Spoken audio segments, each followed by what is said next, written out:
Welcome to Cashflow Diary, a podcast where we discuss business, money, real estate, and the sharing economy. As a full-time real estate investor, entrepreneur, and all-around problem solver, I have had the privilege of developing individuals into powerful business owners. And today, the focus turns towards you. Our mission is to help you build your real estate empire by leveraging strategies to grow yourself, your mind, and your wallet. Let's get started.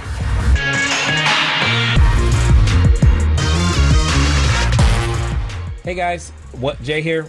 Now this time what happens is that as you go through the process of building your business, it grows bigger than you and you need help with how do I make a process. So one of the things that we do provide, and one of our students actually had a question about, was how to work with their cleaners and their linen people and actually make a process happen when it feels like it can become unwieldy. What exactly does it look like to communicate to them? What tools are you using? How to make that happen? So in this particular episode, you're going to get that answer. Meantime, feel free to enjoy this. Okay, so Jay, first of all, I'll say this is one of the first businesses we've been a part of where it felt like a business, if that makes sense. No, what does that mean?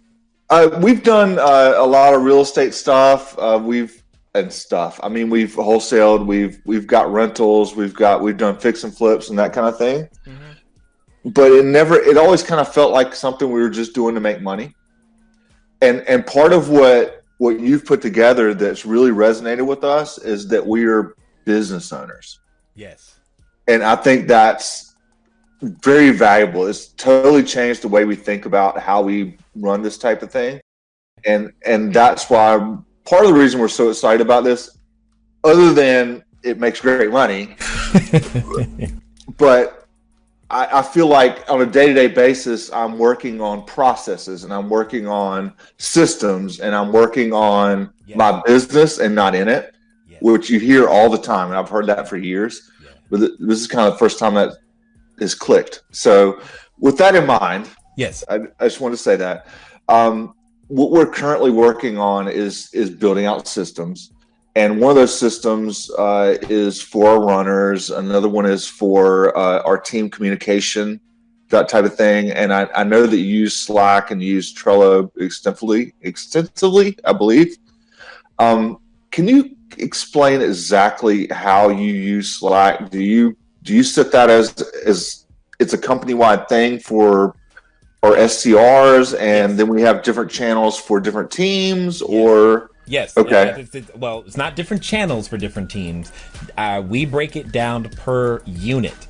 So let me see. Oh, really? Okay. Yeah. So basically, when you're looking in Slack, what it does is it creates it. They call it a workspace. So a workspace, that's the company level. Does that make sense? Yes. So that's the first level. That's the workspace.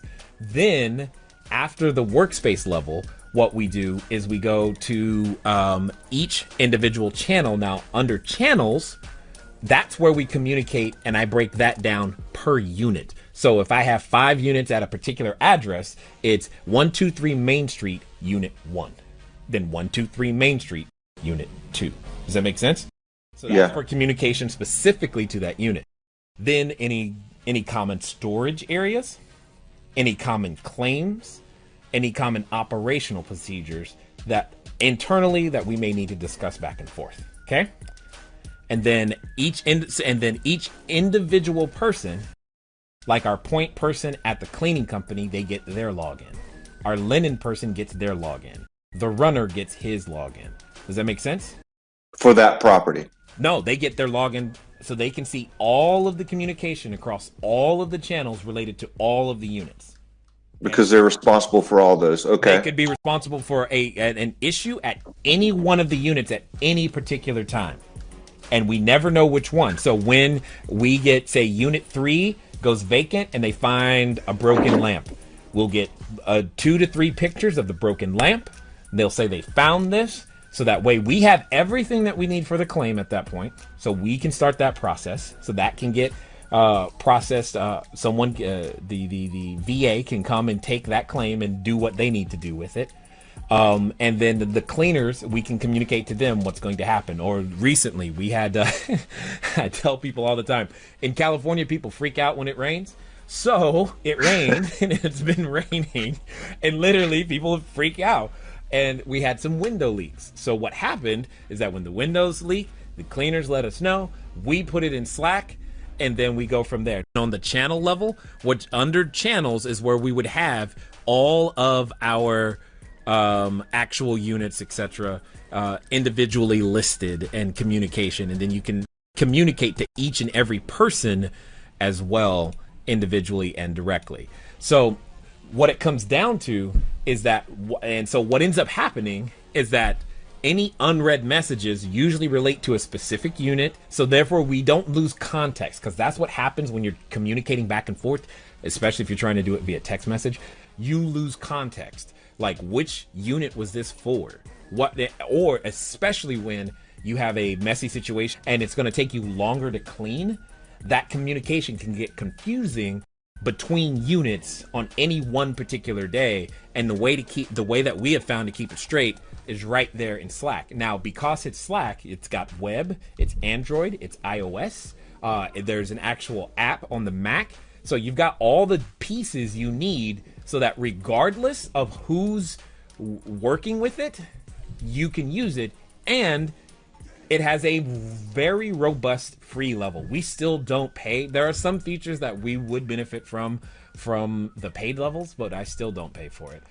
And so that doesn't mean we couldn't benefit from it. It just means it's not 100% necessary in our opinion at this particular moment in time. Now, we might in the future, because it would make some things more efficient, because that's when, like you were talking, and you want to talk to teams at a time, you can have one alias that talks to numbers of users at a time, which is very good, very useful. But if you are working in a very virtual environment with lots of contractors, Slack has been by far the best communication tool to keep everybody on the same page. So do you have your high level people in there, and that's it? Everybody. Okay. Yeah, just the high level, like the actual cleaner who's going to the unit. No, he or she is not in there. But unless I was the one directly working with the cleaners, then they would be. But because we have a person in the middle between there, this person is the one who speaks in our case, the appropriate language to communicate to the cleaners and handles their schedule. Now, This person could be another company. This person could be an internal employee.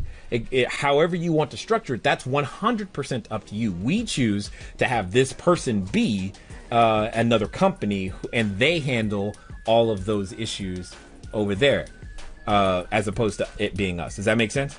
Yeah, it does. And I think that's smart. Currently, we have 3 cleaners. So our next evolution will probably be to put one of those people just in charge, or maybe a 4th person to communicate with those 3 people. And then I'm going to put that one person in that Slack channel. That's how I would handle it. 100%, because it's too challenging to handle their schedules. It gets really, really unwieldy for peace of mind reasons in order to make this stuff work. And then you can have your virtual, because what also happens is our VA goes through there to look for any issues that we may need to communicate to the next guest, if you will, right? So if, for example, the next we know it's going to take longer, and the cleaning staff says, hey, this one was really messy, it's going to take a little longer, or we're running behind, then our communication staff, she can go in there, find the message, and then put it on the appropriate platform, whether that's Airbnb, HomeAway, Booking.com, and she can communicate to the person to let them know we're experiencing a delay, or so that we found an issue with the dishwasher, we have someone there fixing it. They may still be there when you arrive. Please don't freak out. All of those little things like that can get communicated, and it's always in one spot with a whole bunch of history and all of the attachments and the files and the pictures of the video and the audio that may have been recorded. Like occasionally I will download video from our cameras that says, hey, how come the cleaners didn't arrive on time? And they're like, no, they said they arrived on time. I send them the video. No, they arrived at 11:32. And they're like, oh, We'll talk to them. And suddenly now everybody else is stepping it up because they know at any moment they're being recorded. We know when they arrived. We know when they left. We know exactly what's going on 100% across the board. So it just raises everything. Does that make sense?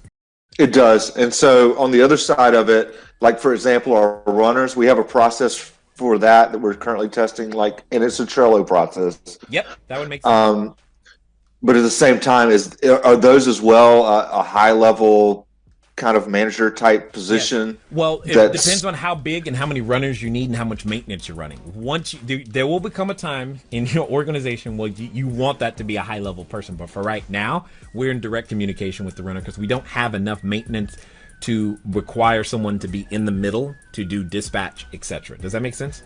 Yeah. I mean, we have somebody that picks up and drops off laundry. Yeah, we have a card. We set up a card for every checkout. Yeah, that makes sense.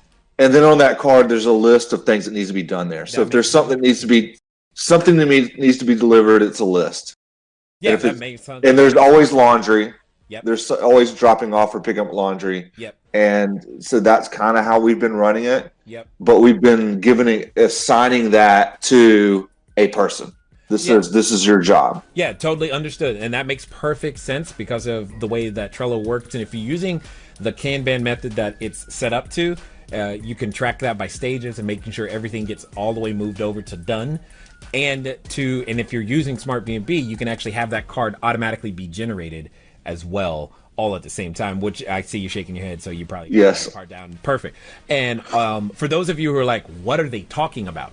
Inside of our mastermind product, we have an entire board of nothing but how to create your processes from scratch using Trello so that you can literally automate your business so that you have that ability. Anything else?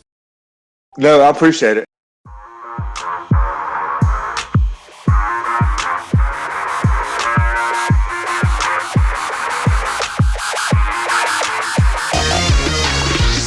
All right, everyone. I'm Jay Massey, and I want to thank you for listening to this episode of the Cashflow Diary podcast.